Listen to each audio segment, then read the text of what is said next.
السلام علیکم. Doctor Neelam Javed, physiotherapist, again with new video. آج جو ٹاپک میں لے کے آئی ہوں وہ بہت امپورٹنٹ ہے. فالج اور فالج کے بعد ریہیبلیٹیشن کیسے کرنی چاہیے, اس کی امپورٹنس کیا ہے. پہلے تو ہم سمجھتے ہیں کہ یہ فالج کیا ہوتا ہے, کیوں ہوتا ہے. فالج کی جو وجوہات ہیں وہ دو ہوتی ہیں. ہمارے برین کو جو سپلائی جا رہی ہوتی ہے بلڈ کی, یا وہ بند ہو جاتی ہے یا وہ رگ پھٹ جاتی ہے. دو وجہ ہوتی ہیں جس کی وجہ سے ہمارے برین میں سٹروک ہوتا ہے.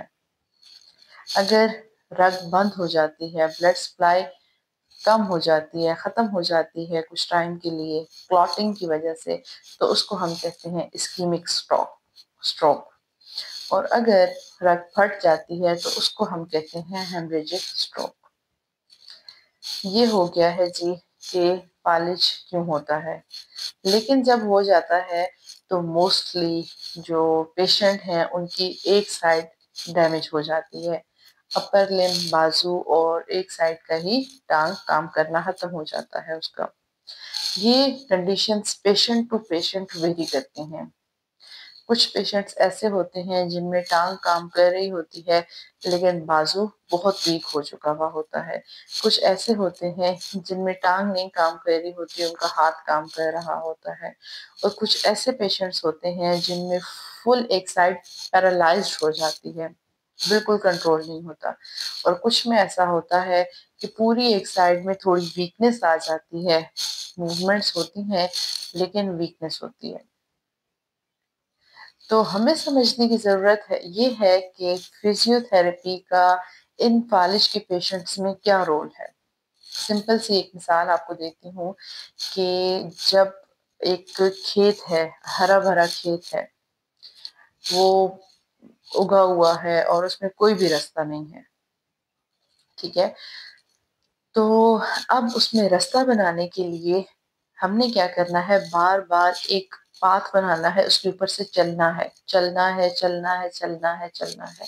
آہستہ آہستہ کیا ہوتا ہے, جس پاتھ پہ چلنا شروع کرتے ہیں وہاں سے جو کھیت ہے اس کا جو پودے لگے ہوئے ہیں, پودے اگے ہوئے ہیں, وہ آہستہ آہستہ ہٹتے جائیں گے, کمزور ہو کے گرتے جائیں گے اور ایک راستہ ڈیولپ ہوتا جائے گا. فالج کے پیشنٹس میں کیا ہوتا ہے, جیسے ہی سٹروک ہوتا ہے تو ہمارے جو برین کا وہ ایریا ہے وہ ڈیمیج ہو جاتا ہے. اب ہمارے برین نے کام کرنا ہوتا ہے, سگنلز دینے ہوتے ہیں ہمارے ہاتھ کو, ہماری ٹانگوں کو. نروز کے تھرو سگنلز جاتے ہیں ہماری پوری باڈی میں تاکہ وہ کام کیا جائے. لیکن جیسے ہی فالج ہوتا ہے وہ ایریا جو افیکٹڈ ہوتا ہے وہ کام کرنا بند کر دیتا ہے, اس لیے ہمارا بازو اور ہماری ٹانگ کام کرنا چھوڑ دیتے ہیں. اب ہم نے کیا کرنا ہوتا ہے, برین تک ایک پاتھ ڈیولپ کرنا ہوتا ہے. اپنے بازو اور اپنی جو ٹانگ ہے وہاں ان کی ایکٹیویٹیز ایسی کروانی ہوتی ہے تاکہ یہاں پہ برین میں وہ ایریا ہے لیکن اس تک بار بار چل کے جانا ہے, اس کو بار بار سٹیمولیٹ کرنا ہے, وہاں پہ ایک پاتھ بنانا ہوتا ہے. وہ پاتھ کیسے بنتا ہے, بار بار موومنٹس کر کے. بار بار جب ہم مسلس انوالو کریں گے, مسلس کی کنٹریکشن کریں گے, جب ہم ایکسرسائزز کریں گے تو آہستہ آہستہ آہستہ وہ پاتھ دوبارہ بننے لگتا ہے. ہماری نروز بھی موجود ہیں, ہمارا برین بھی موجود ہے, لیکن اب اس پاتھ کو ڈیولپ کرنے کے لیے ہم نے بار بار ایکسرسائزز کرنی ہے, بار بار موومنٹس کرنی ہے. اچھا, جب ہم ایکسرسائزز کریں اور موومنٹس کریں تو ایسی ایکسرسائزز اور موومنٹس ہوں کہ صحیح پاتھ ڈیولپ ہو, غلط نہ ہو. جو آج کل تو بڑا ایک فزیوتھراپی کے بارے میں سب کو پتہ چل گیا ہے, لیکن پہلے آپ نے پیشنٹس دیکھے ہوں گے یہ فالج والے کہ ان کی موومنٹس غلط ہو جاتی ہیں, ان کا کھانا ایسے ہو جاتا ہے, ان کا چلنا پاؤں اندر کر کے بڑا ایک بالکل ڈفرینٹ سی موومنٹ سے وہ چل رہے ہوتے ہیں. وہ ہوتا یہ ہے کہ فالج کے بعد پراپر کوئی گائیڈنس نہیں ہوتی, پراپر فزیوتھراپی نہیں ہوتی, بس وہ جس طریقے سے آیا اسی طریقے سے کھاتے ہیں, اسی طریقے سے چلتے ہیں. تو اس لیے آہستہ آہستہ جیسے جیسے امپروومنٹ آتی جاتی ہے تو وہ غلط طریقے سے ان کے پارٹس ڈیولپ ہو جاتے ہیں اور مسلس کی ایکٹیویٹی اسٹارٹ ہو جاتی ہے. تو اس لیے صحیح سے ایکسرسائزز کرنا, صحیح سے ان مسلس کو انوالو کرنا بہت ضروری ہوتا ہے. جو میں پیشنٹس پہ اپلائی کرتی ہوں میں آپ کو اس کے بارے میں بتاتی ہوں، اور آپ کے گھر میں کوئی پیشنٹ ہے یا آپ خود پیشنٹ ہیں تو آپ خود بھی یہ ایکسرسائزز پرفارم کر سکتے ہیں۔ ہمارا کام کیا ہوتا ہے ایز اے فزیو تھراپسٹ کہ پیشنٹ کو فالج اسٹروک کے بعد آپٹیمل ایکسرسائز، آپٹیمل جو فنکشنل ایکٹیویٹی ہے اس کی طرف لے کے آنا۔ سپوز اگر میں چاہتی ہوں کہ میرا پیشنٹ کھانا کھا سکے ہاتھ سے، اگر میں چاہتی ہوں کہ میرا پیشنٹ کوئی فیمیل ہے وہ اپنے کچن کے کام کر سکے، اپنے کپڑے دھو سکے، اپنا کھانا کھا سکے، کٹنگ کر سکے، یا میں چاہتی ہوں کہ میرا پیشنٹ صحیح طریقے سے واک کر سکے، اس کی واک اچھی ہو، تو میں اس سے بار بار وہ ایکٹیویٹیز کرواؤں گی۔ سمپل جو ہم رینج آف موومنٹس کرواتے ہیں، فنگرز کی کرواتے ہیں، رسٹ کی کرواتے ہیں، ایلبو اینڈ شولڈر، اسی طرح ہپ ایریا کی، نی ایریا کی، فٹ کی، ٹوز کی، یہ ساری ایکٹیویٹیز ضروری ہیں، لیکن پیشنٹ سے وہ ایکٹیویٹیز بھی پرفارم کروائیں تاکہ جب وہ ٹھیک ہو تو وہ اپنی نارمل ایکٹیویٹیز پرفارم کر سکے۔ جب پیشنٹ کو گھر کے لیے ایکسرسائزز دی جاتی ہیں، ایک ایکسرسائزز کا پورا سیٹ دیا جاتا ہے جس میں فنگرز کی ہوتی ہیں، رسٹ کی ہوتی ہیں، ایلبو کی ہوتی ہیں، شولڈر کی ہوتی ہیں، لیکن ساتھ ساتھ میں اپنے پیشنٹس کو یہ گائیڈ کرتی ہوں اگر وہ بالکل موومنٹ نہیں کر سکتے تو ان کے جو کیئر گیورز ہوتے ہیں میں ان کو یہ گائیڈ کرتی ہوں کہ آپ پیشنٹ کو خود بٹھائیں۔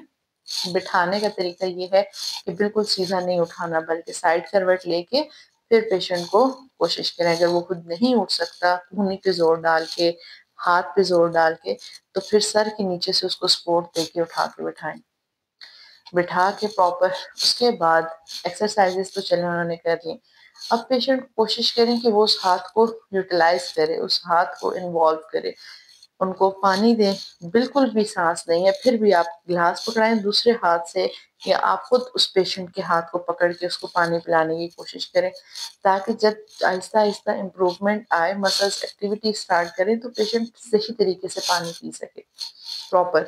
اس کے بعد پھر میں پیشنٹس کو کہتی ہوں کہ ان کو کوشش کریں کھانا کھلائیں، اسی ہاتھ میں ایک رول سا بنا کے دے دیں، وہ خود کھانا کھانے کی کوشش کریں۔ پھر اس کے بعد دوپٹہ ٹھیک کرنے کی کوشش کریں۔ پیشنٹس کو میں کہتی ہوں کہ آپ نے دوپٹہ ٹھیک کرنا ہے، جو گھر میں لیڈیز ہوتے ہیں ان کو میں کہتی ہوں کہ آپ اپنے گھر میں جو خواتین ہیں، آپ کی بیٹیاں ہیں، بہویں ہیں، ان کے ساتھ مل کے کوئی نہ کوئی کام کروائیں۔ موسٹلی جو ہوتے ہیں وہ کپڑے طے کرنے کا بولتے ہیں، کپڑے دھلے ہوئے ہیں تو آپ ان کو کوشش کریں کسی بھی طرح طے کر کے دینے کی کوشش کریں۔ اس کے بعد جو لیگ ہے اس کی ایکسرسائزز پرفارم کریں لازمی، لیکن واک کروانے کی کوشش کریں پیشنٹ کو۔